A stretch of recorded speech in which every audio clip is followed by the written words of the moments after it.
ரொம்ப விசேஷமா இருக்கு. கிராமத்துல தான் அதிகமாக கொண்டாடுவாங்க. ரொம்ப சந்தோஷமா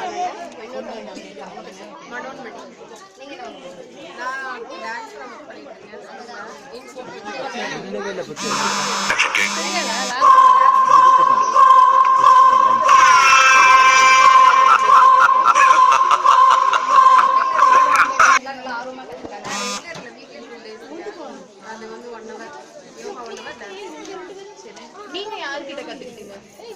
நான் கலைக்காவில காலேஜ் போய் கத்துக்கிட்டேன். ஓஹோ, பரவாயில்ல. வந்து முழு நேர கலைக்காவில. ஓகே, முழு நேர டீச்சரா வந்து நீங்க இருந்துருக்கீங்க அப்படிதானே? Part time teacher. Part time டீச்சரா இருக்கீங்க. ஓகே ஓகே, ரொம்ப சந்தோஷம். இப்போ இன்னொரு நேரிட்ட பேசலாம். எல்லாருமே வந்து என்ன பண்றாங்க அப்படின்னா ஆர்வமா நிக்கிறாங்க. ஆனா வந்து பைக்கு பக்கத்துல போறோம்னா வெறும் காத்து தான் வருது.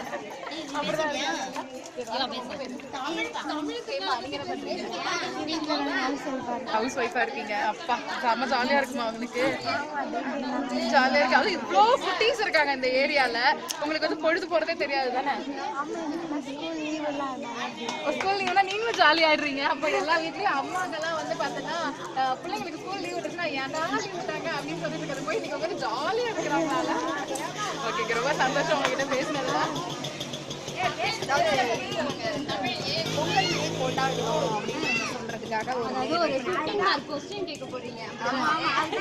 நல்லா பேசுறீங்க. பொங்கல் எதுக்காக கொண்டாடுறாங்க அப்படின்னு இது வந்து மெயினா தமிழ்நாட்டுல நம்மளோட பண்பாடு அதனால நம்ம தமிழ்நாட்டினுடைய பண்பாடு கலாச்சாரத்தை வெளிப்படுத்துவோம் பொங்கல்.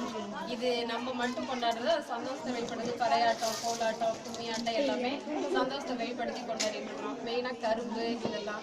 அது ரெண்டாவது பின்னவாசல்ல வந்து ஃபர்ஸ்ட் தமிழர் திருநாள், அந்த அடுத்தது மாட்டு பொங்கல், 3வது நாள் காணும் பொங்கல் வச்சு கொண்டாடுறது.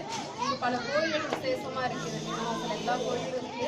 அது பக்கத்துல போரூர் சிவன் கோயில், அது பெரிய ஒரு தல வரலாறு இருக்குது.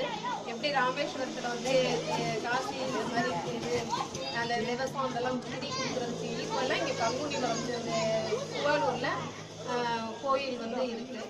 அதனால இது ரொம்ப விசேஷம். அதுக்கு பதிலாக அந்த பங்குனி ஆறு கூட வழியா அந்த ஒரு விளையாட்டு ஓடுதுன்னு சொல்லுவாங்க. சொன்னீங்க. இப்ப எனக்கு ஒரு சந்தேகம் என்னன்னா, அந்த காலத்துல வந்து மண்பானையில தான் பொங்கல் வைப்பாங்க. உங்க ஊர்ல இன்னைக்கும் வந்து மண்பானையில தான் பொங்கல் வைப்பீங்களா இல்ல குக்கர்? இல்ல மண்பானையில வைக்கலாம்.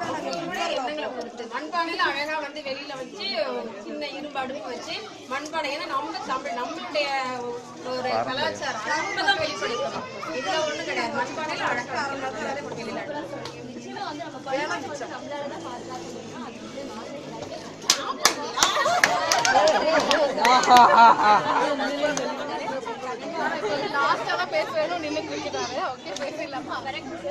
வணக்கம் வணக்கம் வணக்கம். உங்க பேர்